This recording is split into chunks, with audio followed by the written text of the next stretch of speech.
Perhaps the most dramatic episode of the New Bible movement has been the testimony of Dr. Frank Logsdon, a former pastor of the Moody Church in Chicago in the 1950s. Logsdon influenced the development of the New American Standard Bible.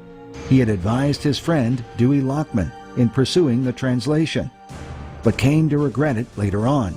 His testimony was recorded prior to his death in 1987.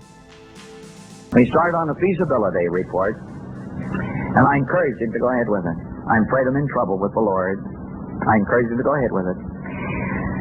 We laid the groundwork. I wrote the format. I helped to interview some of the translators. I sat with the translators. I wrote the preface. When you see the New American Standard, they're my words. Well, when I got my copy, I never really looked at it. I just took for granted it was done as we started it, you know, until some of my friends across the country began to learn that I had some part in it, and they started saying, what about this? What about this? What about this? You had part in it. What about this? What about this? I got to the place, I said to Ann, I'm in trouble. I can't refute these arguments. It's wrong. It's terribly wrong. It is frightfully wrong. And what am I going to do about it? Well, I went through heart search, some real soul searching for about 4 months. I don't know, I think about 4 months. And I sat down and wrote the most difficult letter of my life, I think. And I wrote to my friend Dewey, and I said, Dewey, I can no longer ignore these criticisms I'm hearing, and I can't refute them. The only thing I can do, and dear brother, I have nothing against you, and I can witness at the judgment seat of Christ and before men wherever I go that you were 100% sincere. He's not schooled in language or anything. He's just a businessman. He did the promoting. He had the money. He did the promoting. So I said, he did it conscientiously. He wanted absolutely right. He thought it was right. But nevertheless, I said, I must, under God, renounce every attachment to the New American Standard. Logsdon believed that the translation itself had been done earnestly, but that the real problem was with the underlying Greek text that could be traced to Westcott and Hort.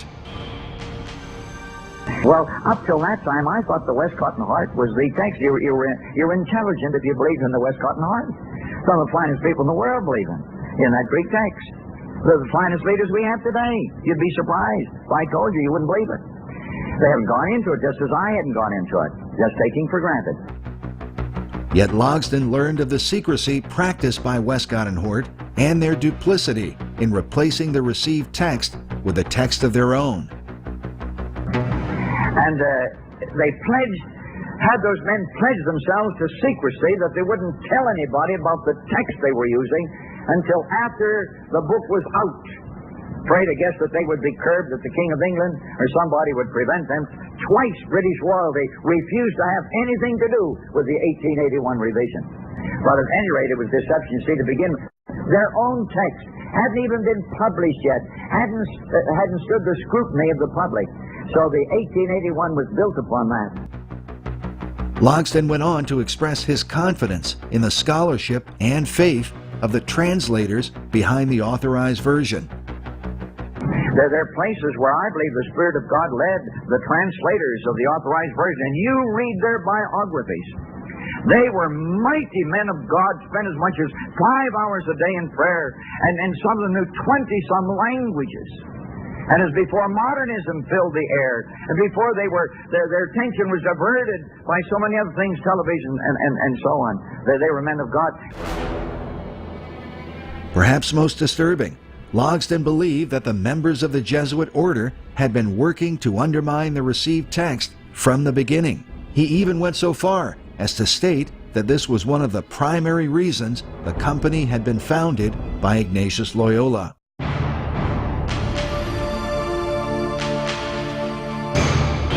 You know why the Jesuits, one of the main reasons why the Jesuits came into being under Ignatius Loyola, their main project was to supplant the Erasmus text, get it out of the way somehow, just undermine it.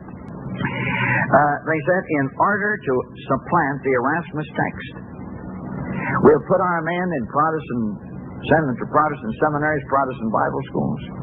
We'll get them in teaching positions in seminaries. We'll get them in pulpits of churches, and I'm sure there's some in pulpits of churches.